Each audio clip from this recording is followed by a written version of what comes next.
ನಮಸ್ಕಾರ ಎಲ್ರಿಗೂ. POCSO act protection of child from sexual offence ಅಂದ್ರೆ ಮಕ್ಕಳನ್ನು ಲೈಂಗಿಕ ಅಪರಾಧಗಳಿಂದ ರಕ್ಷಿಸುವ ವಿಶೇಷ ಕಾನೂನು. ಪೋಕ್ಸೋ ಇಂದಿನ ಉದ್ದೇಶ ಐಪಿಸಿ ಕಾನೂನುಗಳಲ್ಲಿ ಮಕ್ಕಳ ಮೇಲೆ ಎಲ್ಲಾ ರೀತಿಯ ಲೈಂಗಿಕ ಅಪರಾಧಗಳು ಸ್ಪಷ್ಟವಾಗಿ ಕವರ್ ಮಾಡಿರಲಿಲ್ಲ. ಸೊ ಆ ಕಾರಣಕ್ಕಾಗಿ 14 ನವೆಂಬರ್ 2012ರಂದು ಪೋಕ್ಸೋ ಆಕ್ಟ್ ಜಾರಿಗೆ ಬರುತ್ತೆ. ಈ ಪೋಕ್ಸೋ ಆಕ್ಟ್ 18 ವರ್ಷಕ್ಕಿಂತ ಕೆಳಗಿರುವ ಇರ್ರೆಸ್ಪೆಕ್ಟಿವ್ ಆಫ್ ಜೆಂಡರ್ ಅಂದ್ರೆ ಗಂಡು ಹೆಣ್ಣು ಎಲ್ಲಾ ಮಕ್ಕಳ ಮೇಲೂ ಅನ್ವಯ ಆಗುತ್ತೆ.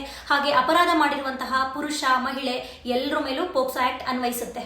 ಮಕ್ಕಳ ಮೇಲೆ ಪೆನಿಟ್ರೇಟಿವ್ ಸೆಕ್ಷುವಲ್ ಅಸಾಲ್ಟ್ ಅಂದ್ರೆ ಪ್ರವೇಶಾತ್ಮಕ ಲೈಂಗಿಕ ದೌರ್ಜನ್ಯ, ಲೈಂಗಿಕ ಕಿರುಕುಳ, ಚೈಲ್ಡ್ ಪೋರ್ನೋಗ್ರಫಿ, ಸ್ಪರ್ಶ ಮಾಡೋದ್ರ ಮೂಲಕ ಹಿಂಸೆ ಕೊಡೋದು ಮುಂತಾದ ಪ್ರಕರಣಗಳನ್ನು ಪೋಕ್ಸೋ ಆಕ್ಟ್ ಅಂಡರ್ ಸೆಕ್ಷನ್ 3 ಇಂದ ಸೆಕ್ಷನ್ 13 ನಲ್ಲಿ ಇನ್ಕ್ಲೂಡಿಂಗ್ ಪನಿಷ್ಮೆಂಟ್ಸ್ ಡಿಫೈನ್ ಮಾಡಿದ್ದಾರೆ. ಪ್ರವೇಶಾತ್ಮಕ ಲೈಂಗಿಕ ದೌರ್ಜನ್ಯ ಪ್ರಕರಣಕ್ಕೆ ಕನಿಷ್ಠ 10 ವರ್ಷಗಳ ಜೈಲು ಜೊತೆಗೆ ಫೈನ್ ಕೂಡ ಪೇ ಮಾಡಬೇಕಾಗುತ್ತೆ.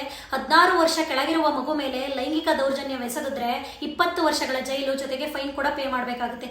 ಗಂಭೀರ ಪ್ರಕರಣದಲ್ಲಿ ಇನ್ನೂ ಹೆಚ್ಚು ಕಠಿಣ ಶಿಕ್ಷೆಗಳನ್ನು ಕೊಡಬಹುದು. ಪೋಕ್ಸೋ ಆಕ್ಟ್ ಗೆ ಸಂಬಂಧಿಸಿದಂತೆ Shrimati Archana Patil versus state of Karnataka ಅನ್ನೋ ಕೇಸಲ್ಲಿ ಹಾನರಬಲ್ ಜಸ್ಟಿಸ್ ನಾಗಪ್ರಸನ್ನ ಅವರ opinion, POCSO act gender neutral law ಅಂದ್ರೆ ಮಗುವಿನ ಮೇಲೆ ದೌರ್ಜನ್ಯ ಎಸಗಿದ ಆರೋಪದ ಮೇಲೆ ಮಹಿಳೆಯರನ್ನೂ ಕೂಡ ಈ ಕಾಯ್ದೆಯಡಿ ವಿಚಾರಣೆಗೆ ಒಳಪಡಿಸಬಹುದು ಅಂತ ನ್ಯಾಯಾಲಯ ಸ್ಪಷ್ಟನೆ ಮಾಡಿದೆ.